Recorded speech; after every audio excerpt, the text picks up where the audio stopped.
Hey, my name is Lon, and I'm at my home school, Gracie Baja Pelham, and I want to show you a game I have developed over 20 years. I'm not the best at it. I'm not an expert, but I've learned from a lot of really good fighters, both pro MMA fighters, police officers who have higher level dark belts, and I want to share it with you. So the first thing is, I got my little training dummy here, and what I'm going to do is I am going to make sure I get past his legs. Now, just for clarification, in every fight, the bad guy's not going to end up on his back. There are a lot more lessons you learn to get the bad guy on his back. And if you want to know those, if you want to know how to take somebody down and get them on their back, pass their guard, which means get out from between their legs, around their legs to the side, then you need to come to class, and we will teach you. Lots of classes on how to pass the guard, get to the side position. Lots of classes on takedowns and how to get them on their back. I can't go over all of that right now, but if you want to learn, come to class and black belts will teach you. All right, so I have just passed the guard. The bad guy the thug is on his back, and this is where my game begins. All right, so what I want to do is I want to do what's called knee on belly. All right, and what I'm going to do is I'm going to hide my foot on the back side of his belt, and I'm going to bring my shin across his belt line. All right, so that controls his hips. Now what I want to do is I'm going to grab behind his head, and I'm going to make him look away with my wrist bone. I'm going to put it right on his jaw and make him look away.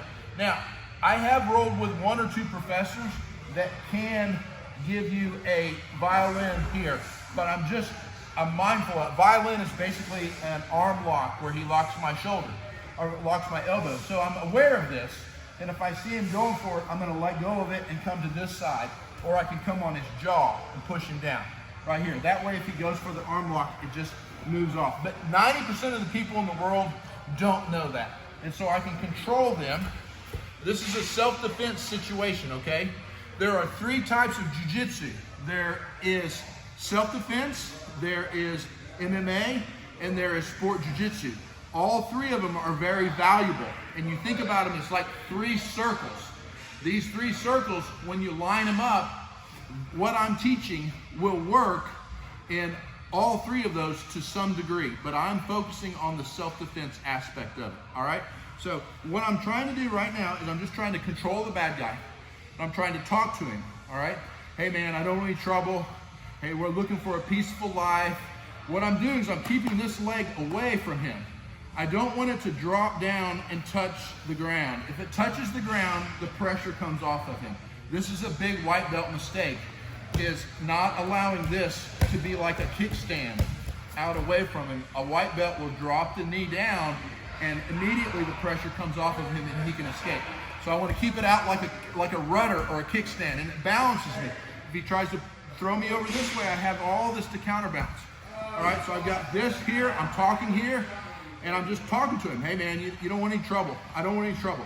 The nice thing about the knee on belly is it keeps me away from him. If he smells bad, if he's bleeding, whatever, I stay away from him. I also can look around. So if he's got any friends, I can disengage. If you carry a firearm, I can get to my firearm, whether it's under the shoulder, whether it's right here in a pack, or whether it's on the side. I can get to the firearm and he can't get to it. All right, so these are all the advantages of knee on belly for self-defense, for law enforcement. So I'm going to hold him here. Now what I can do, if he's still not complying, is I can change my knee on belly, and I can make my knee like a bullet right here, right where the rib cage comes up, right in that area. I can bring, now this is just self-defense. And what I'm going to do, Professor, if you want to come around and show the back of my foot, what I'm going to do is I'm going to adjust. I'm going to adjust and go from knee across his waist to bringing it onto his chest. And now you can see on the back side, my foot is not on the ground. I'm going to grab his outside of his pant leg. If he doesn't have pants on, I'm going to grab right in here where that tendon is. I'm going to grab it like a handle. I'm going to grab right here, put the bullet in his chest, and pull him up. And I'll talk to him. He usually is gonna comply there. If I start to lose the position, I can always move. Put my shin across his face. In the gym, if you come to a class, you don't want to put your knee on their face. That's kind of mean jiu-jitsu. You want to put it on their chest or on their shoulder. I will not put on, but in self-defense, I'll put it on their face. All right, now, in a self-defense situation, I have to keep an eye on the hands, right? Because if he reaches down and grabs a knife, he can start stabbing me and I can bleed out, or he can get a gun. So what I'm doing in a self-defense situation is I'm trying to control these hands. Now, I'm gonna just do a semicircle around his head. All right, self-defense, I'm gonna drop the knee there. If I feel like I need to. If it's somebody who's not really threatening me and I'm just trying to control them until the police get there, I'm not gonna drop the knee. I'm just gonna maybe gently put the knee on him, right? But if I'm in fear for my life, I'm gonna drop the knee, like so. See how I control his hands? I can control him like this. I can control him like this. Control him like this, right here. And then I'm just gonna do everything on this side. The same exact thing on this side over here. See, it's knee on belly, reverse knee on belly. If he starts to roll over, I let him roll. And I go to what's called chopsticks right here. And if he gives me this arm, I'll take it. If he gives it, I can just simply find the thumb, put my big old fat belly on his elbow, and just come up. Now in sport jiu-jitsu, what most gyms are gonna teach you all over the world is they're gonna teach you to go for an arm bar where you come around and you fall back. I don't wanna do that. I wanna stay on top of the fight for self-defense. I never wanna lose my position. So if I have a really big guy like, say, Professor Daniel here, if he gets on top of me, I may not be able to escape even with all my years of jiu-jitsu. So I wanna stay on top. If he gives me the arm, then I can take it for an arm bar. If you wanna learn this arm bar, come to class. Come see Professor Daniel. He'll teach you this arm bar. Basically, I'm right here, knees together like Velcro. I'm gonna hip up, get the arm. If he doesn't give me the arm, let's say he pushes this one up. I've got another arm bar here. It's called a violin, where I grab it right here, put it right in my neck, and there's an arm bar there.